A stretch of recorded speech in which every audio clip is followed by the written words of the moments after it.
Baiklah, Assalamualaikum warahmatullahi wabarakatuh. Perkenalkan, nama saya Nadia dengan NIM D0222-022, Prodi Teknik Informatika Angkatan 2022. Pada video kali ini, saya ingin menjelaskan 5 jurnal penelitian yang membahas tentang pengembangan model sistem dalam suatu aplikasi. Penelitian yang pertama yang saya dapatkan dilakukan oleh Aprilia dan kawan-kawan pada tahun 2024. Nah, penelitian ini berjudul Pemanfaatan Model Rapid Application Development pada Sistem Informasi Warehouse Management dalam menunjang kebutuhan pengolahan data. Nah, penelitian tersebut menggunakan model Rapid Application Development atau biasa disingkat dengan RID. Nah, RID ini merupakan sebuah model pengembangan sistem yang menekankan siklus waktu pengembangan yang singkat dan dapat dijadikan sebagai model acuan untuk mengembangkan sistem yang memiliki keunggulan yakni ketetapan biaya dan dapat ditekan dengan rendah. Penelitian tersebut dituliskan terdapat 4 tahapan atau langkah yang digunakan dalam pengembangan aplikasi dengan menggunakan metode RID. Yang pertama ada requirement planning. Nah, pada tahap ini peneliti melakukan penguraian terkait kebutuhan fungsionalitas sistem kebutuhan pengguna. Nah, langkah ini dilakukan peneliti adalah melakukan identifikasi kebutuhan pengguna dengan menguraikan kebutuhan pengguna yang akan mengakses sistem sesuai dengan hak akses sistem dengan membagi hak akses levelnya. Nah, kemudian yang kedua ada user design. Nah, pada tahap ini digunakan untuk merancang alur sistem dan pemodelan basis data. Nah, contohnya yaitu dibuat dengan melalui tools yang digunakan seperti UML yang terdiri dari diagram use case, activity diagram, dan sequence diagram. Kemudian yang ketiga ada construction. Nah, pada tahap ini dilakukan pengembangan sistem berdasarkan tahap sebelumnya yaitu tahap user design. Nah, dan peneliti mengembangkan sistem yang sudah didesain sebelumnya dengan merancang menggunakan bahasa pemrograman untuk mengubah desain menjadi sebuah aplikasi. Nah, kemudian tahap yang terakhir yaitu cutover. Nah, pada tahap ini peneliti melakukan pengujian keseluruhan sistemnya dengan menggunakan metode black box testing.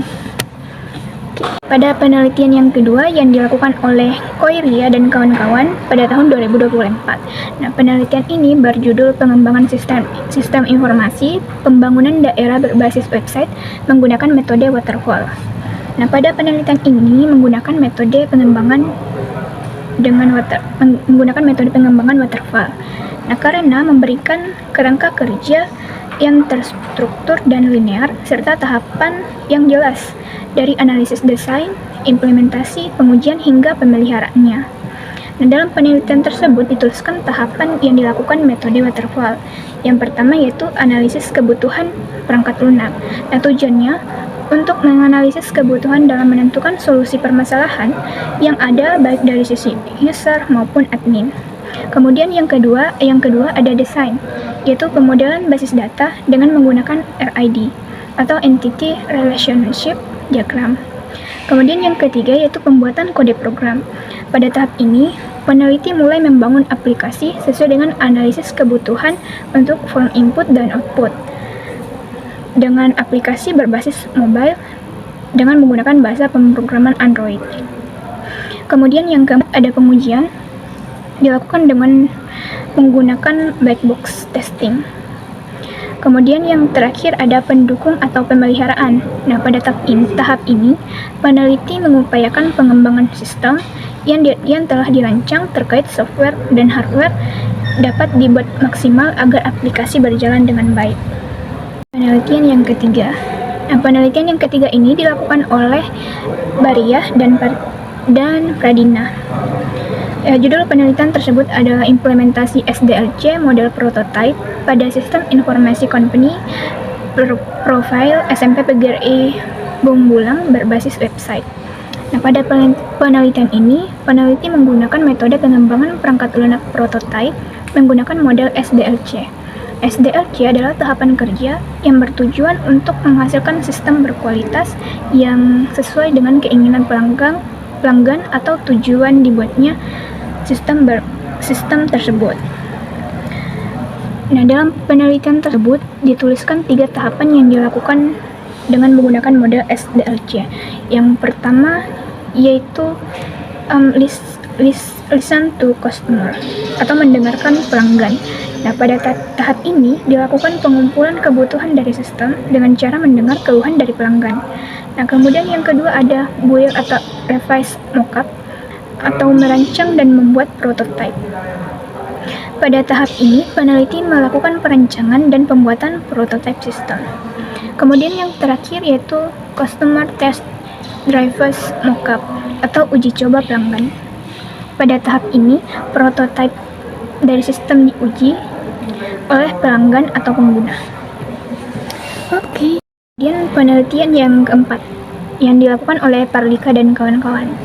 Nah, judul dari penelitian tersebut adalah Studi Literatur Efisiensi Model Rapid Application Development dalam Pengembangan Perangkat Lunak 2014-2000 sampai 2022. Tujuan dari penelitian ini adalah untuk menganalisis tingkat efisiensi dari model RID dalam dunia pengembangan perangkat lunak.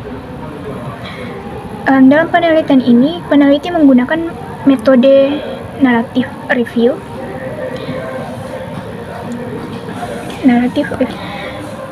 Dalam penelitian tersebut dijelaskan tahapan dalam pengembangan model dengan SDLC dan RID. Yang pertama itu tahapan SDLC. Yang pertama ada tahapan perancangan atau planning. Nah, dalam tahap ini diidentifikasi perkiraan kebutuhan apa saja yang akan dibutuhkan oleh perangkat lunak.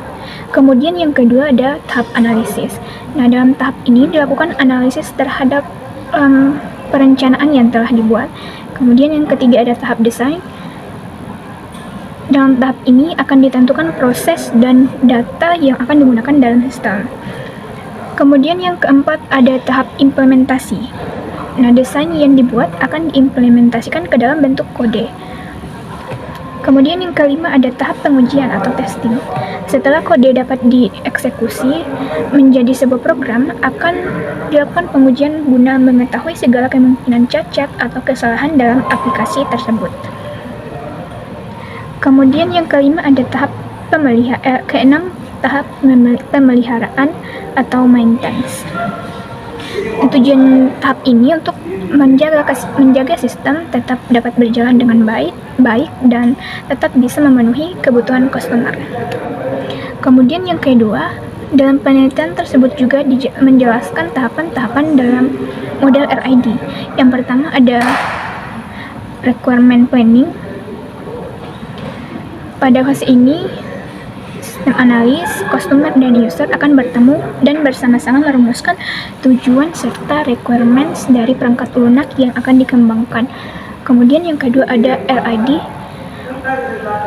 Pada fase ini akan dibuat sketsa atau diagram yang nantinya akan dijadikan panduan dalam pengembangan perangkat lunak. Nah, contohnya RID, EIRD, UML, dan diagram-diagram lainnya yang akan dirancang oleh sistem analis. Kemudian yang ketiga ada implementation atau implementasi. Pada tahap ini hasil desainnya tadi akan diterapkan ke dalam bentuk kode. Kemudian penelitian yang kelima atau penelitian yang terakhir yaitu dilakukan oleh Supiandi dan kawan-kawan pada tahun 2023. Penelitian tersebut berjudul Penerapan Spiral Method dalam Pengembangan Sistem Informasi Desa sebagai Keterbukaan Informasi Publik. Dalam pengembangan penelitian tersebut, peneliti menggunakan metode spiral yang terdiri dari analisis desain, pengkodean, dan pengujian serta entity relationship diagram dalam merancang database. Kemudian dalam penelitian tersebut juga dituliskan tahapan dari metode spiral. Yang pertama ada customer communication. Pada tahap ini dilakukan komunikasi antara pelanggan dan antara pelanggan dengan permintaan yang diinginkan pelanggan, yaitu apa yang dibutuhkan dalam sistem, seperti pengumpulan data berupa observasi dan wawancara. Kemudian yang kedua ada planning. Nah, kegiatan ini dilakukan perencanaan yang menentukan tujuan yang ingin dicapai dan metode untuk mencapainya seperti menentukan waktu pengerjaan. Kemudian yang ketiga ada risk analysis. Nah, kegiatan risk analysis ini adalah menganalisis risiko yang dilakukan untuk menganalisis teknologi dan teknis pengelolaan. Pada tahap ini juga dilakukan perancangan sistem menggunakan pemodelan berupa rancangan antarmuka atau interface. Kemudian ada Unified Modeling Language atau UML. Kemudian ada ERD atau Entity Relationship Diagram, serta Logical Recall Structure atau LRS.